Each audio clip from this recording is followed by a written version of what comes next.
Ações do Banco do Brasil, o banco mais descontado da Bolsa e o que pode pagar o maior dividend yield em 2022? Bom, depois do resultado do primeiro TRI, que demonstrou esse baita crescimento, eu vou fazer uma análise completa, mas antes de começar esse vídeo, dá um like. Se você não é inscrito, inscreva-se no canal, ative as notificações e comentem. Vocês investem nas ações do Banco do Brasil? Eu vou sortear um livro, O Investidor Inteligente e uma garrafinha do canal, tá? Para participar, basta comentar. O resultado sai na próxima terça-feira no meu Instagram, nos stories, às 9h30 da noite. Então, se você não me segue lá, aproveite para me seguir que eu posto conteúdo o dia todo. E vamos lá, né? Vamos falar do Banco do Brasil. Reportou um baita de um resultado no primeiro trimestre. E quando a gente olha, né? É o banco mais descontado, é o que pode pagar o maior dividend yield, mas vamos olhar no detalhe, nos números, o que faz e o que não faz sentido, né? Mesmo hoje com a queda, né, vou colocar esse gráfico aqui, mostrando, né, o Banco do Brasil contra o índice Bovespa do início do ano para cá, e mesmo com a queda hoje, né, no início dessa manhã, as estatais caindo, a gente vê aqui uma baita de uma performance, né? Então, quase 30% no ano versus pouco mais de 4 do índice Bovespa. Então está acompanhando aquele movimento de alta das ações dos bancos, né? Está até um pouco acima de Itaú e Santander. A gente vê essa melhora dos bancos e aqui do Banco do Brasil, né? Que é uma ação descontada sim, mas vamos olhar ponto a ponto aqui. Quando a gente olha no período de 5 anos, a gente já vê uma diferença maior, né? Como eu já apresentei algumas vezes aqui a questão dos bancos, né? Então a gente olha aqui, ó, Ibovespa nesse período de 5 anos subindo quase 70%, Banco do Brasil 28%, pós aquela queda forte de março de 2020, né? Os bancos, como de forma geral, não tiveram essa forte volta que o mercado teve, então estão ainda para trás, isso não é só com o Banco do Brasil, né, com todos, mas vamos olhar aqui, Banco do Brasil, quando a gente olha para a primeira foto, né, do resultado, e olhando para a última linha aqui, lucro líquido, um lucro de 6,6 bilhões de reais, um crescimento de 57,6% em relação ao mesmo período do ano passado, né, no primeiro TRI de 2021, é uma porrada, né, é muito acima do que o Bradesco, Itaú, Santander entregou, e em cima de uma base já forte que o Banco do Brasil vinha reportando, tá? Então, esse resultado chama atenção, é um baita de um crescimento. Vamos olhar para alguns pontos aqui que eu acho importante, tá? Como de costume, pessoal, todos esses gráficos eu deixo no meu canal do Telegram, então já estão lá, entrem, vou deixar o link aqui embaixo. Além desses gráficos, eu sempre estou colocando conteúdos lá, outras tabelas, né, que eu acho interessante, então aproveito para fazer parte do meu canal também. Bom, um banco tradicional ganha dinheiro com carteira de crédito, tomando dinheiro das pessoas, né? Tem acesso, tem a confiança das pessoas, então ele consegue tomar a taxas baixas e emprestar na outra ponta, porque tem a expertise do crédito, né? De conhecer as pessoas e ter o histórico ali. E aí quando a gente olha para a carteira de crédito do Banco do Brasil, né? A gente vê aqui o acumulado nos últimos 12 meses, 16,4%, então vem crescendo a um ritmo forte, né? Acima dos dois dígitos aqui, diga-se, quase 20%, né? Em alguns momentos.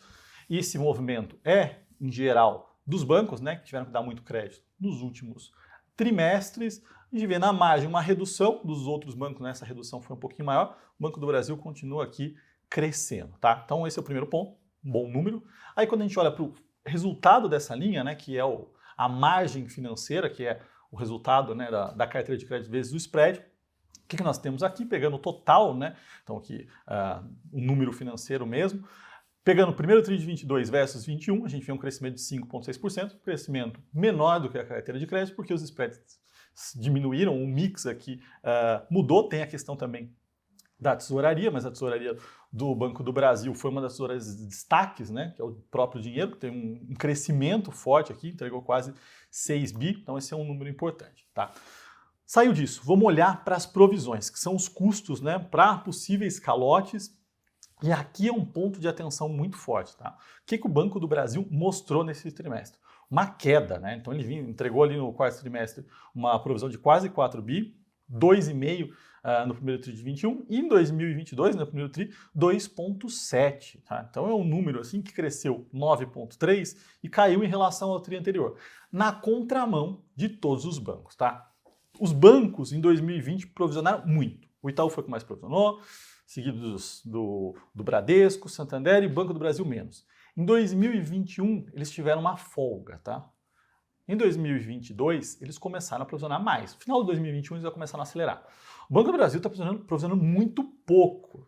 Isso chama atenção. Já vi isso em alguns momentos. Provisão. Não é de fato um custo, não é de fato um calote, mas é aquilo que o banco acredita que pode ser um calote. Então tem um efeito subjetivo aqui, tá?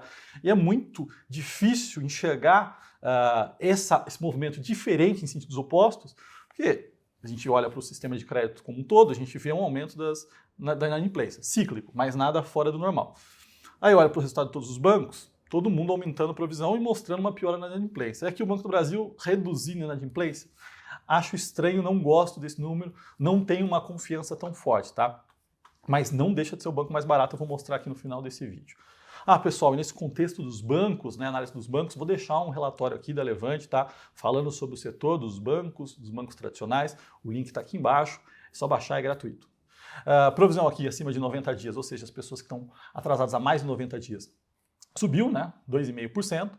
E aí, quando a gente olha para o índice de cobertura, que é tudo aquilo que o banco já tem separado para as pessoas que estão atrasadas há mais de 90 dias, uma quedinha, mas quase 300%, né? Isso significa que o banco tem quase 3 vezes separado já no balanço para calote de fato, e já passou como custo esse dinheiro, tá? Então esse número é importante, mas como eu disse, né, não é um número tão fair. Eu olho para o balanço do Itaú e eu consigo confiar. Eu tenho certeza daqueles números, ou tenho uma grande certeza que aqueles números são fair, são justos. Aqui eu não tenho tanta essa certeza porque o atrasar pode ser subjetivo, né? Então esse ponto é importante. E aí a gente volta aqui para o resultado, né?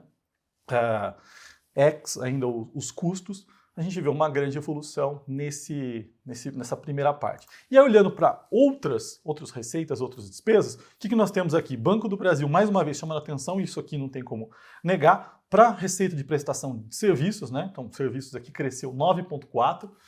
Na média, o que a gente viu? Os bancos praticamente flat, né? Ou seja, não crescendo nesse período serviços, ou crescendo muito pouco, mas conseguindo manter a receita. O Banco do Brasil aqui conseguiu crescer, 9,4, que é positivo na minha visão, tá? Mas esse é um outro ponto importante para análise em geral, né, que a gente vê que os bancos tradicionais têm conseguido, né, nos últimos anos, crescer receita com serviço e, nesse momento, estáveis, mesmo com PIX, com os bancos digitais tendo 50, 60, 70 milhões de clientes. Então, esse crescimento forte dos bancos digitais, né, como se esperava lá atrás, não aconteceu, né? Não tirou a receita dos bancos, né? Pelo contrário, eles continuaram crescendo, que é aquilo que eu falo, né? O cliente disposto a ter um bom serviço, ele está disposto a pagar. O cliente que quer um serviço gratuito, provavelmente, ele não vai querer o melhor serviço, ele não vai querer falar com pessoas. Então, tem uma seleção de quem está disposto e quem não está disposto, e aí os bancos digitais vão meio que selecionando essas pessoas, mas elas não estão dispostas a pagar também, por isso a dificuldade de rentabilizar. E aí quando a gente olha para as despesas, né, 8,2 bilhões aqui no primeiro TRI de 22, era 7,7 no primeiro TRI de 21, crescimentinho, mas nada fora, né, que chama atenção, que está sendo uma luz vermelha aqui, tá? Diferente dos bancos privados, né, que conseguiram ali reduzir custo, mas é um banco estatal, né? Você não consegue fazer demissão, é muito mais complicado. E aí no final a gente vê essa foto aqui, né? Um lucro de 6,6 bilhões, que é uma porrada na minha visão, tá? Um ROI de quase 18%, muito próximo aí dos bancos tradicionais. Quando a gente olha para as previsões, né, do que o Banco do Brasil, né, pode, né, o que ele colocou aqui a entregar, e assim, a primeira linha que chama mais atenção é o lucro, né? Um lucro de 23 a 26 bilhões, entregou 6,6. A minha visão aqui é uma porrada, né? Acho que a provisão deveria ser maior. Tá, está barato ou não está? Quanto ele pode pagar de dividend yield?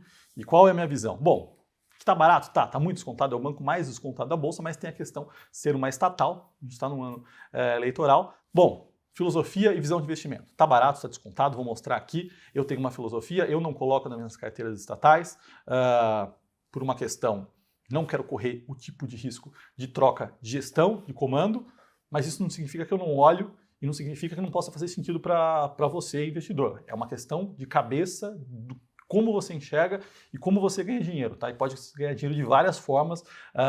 Então, olhando aqui, né, eu tenho uma projeção de lucro para o Banco do Brasil um pouco mais conservador do que ele tem colocado ali, 23,5 bi, tá? Um pouquinho, quase ali no piso do que ele tem colocado. E aí, quando a gente começa a falar de dividend yield, eu fiz uma tabelinha aqui mostrando quanto ele pode pagar, distribuindo 40, 50, 60 e 70, tá? O Banco do Brasil, distribuindo no mínimo ali 25, eu acho pouco provável, ainda mais no ano que a que o governo precisa de receitas, mas pensando aqui de 40% a 50%, ele pode pagar 8,4%, 10,8%. Então é uma porrada, tá? Então um dividend yield aqui bem alto, o mais alto de todos, né, como vocês podem ver aqui, entre os bancos. E aí quando a gente olha para o múltiplo, né, preço-lucro aqui, é um banco que está sendo negociado a 4,6 vezes preço-lucro para o ano corrente. Descontado, descontadíssimo, tá? Bem abaixo dos privados, a gente vê Itaú aqui abaixo de 8, Bradesco abaixo de 7, é barato sim, mas tem esses riscos, né? Então é uma questão de ponderar. Eu prefiro estar posicionado no Itaú, é premium, é mais caro, mas eu tenho uma confiança maior nos números, deve pagar também, a partir do momento que começar a distribuir, um yield maior. Mas aqui é uma questão muito mais de filosofia, eu acho que dá para mesclar, os bancos são bem pesados no índice, né? Representam mais de 20%, então assim, não dá para ficar fora deles, então uma composição é importante sim, tá pessoal? Como eu falei, todos esses gráficos estão no meu canal do Telegram, tem sorteio de garrafinha e livro, então entra no meu Instagram também e tem relatório sobre os bancos, né? Então aproveita, baixe seu relatório. E se você gostou do vídeo, dá um like, se inscreva no canal e até o próximo.